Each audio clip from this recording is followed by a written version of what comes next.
কেমন আছে এটা?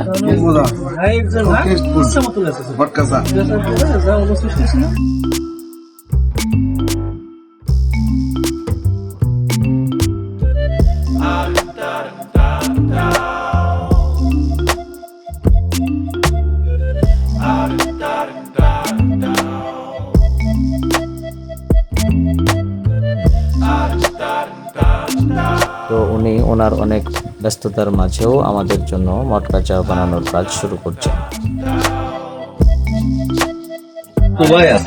আচ্ছা আচ্ছা, ও লোকজন কম তো একটা দুইটা লোক তো, জি জি, ওখানে এটা করে একটু গরম বুঝতে পারছি।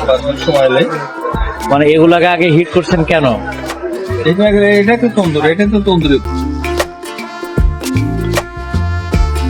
তাই মটকা তন্দুরি চা খাওয়ানোর জন্য উনি কাপগুলোকে রীতিমতো পুড়িয়ে নিচ্ছেন এবং চায়ের পাতি ফুটছে, আরও অন্যান্য উপাদানগুলো আছে সেগুলো দিবে এবং আমাদেরকে মটকা চা বানিয়ে দিবে আর কি।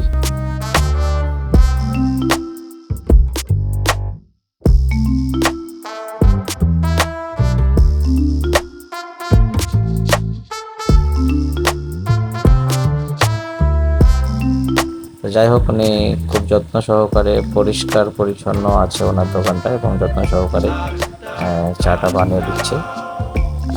দেখা যাক চাটা কেমন হয়।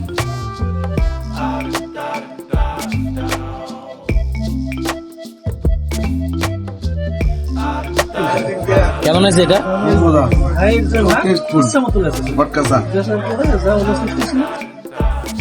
তো শেষমেশ উনি আর একটি মটকা চা বানিয়ে দিচ্ছেন আমার জন্য।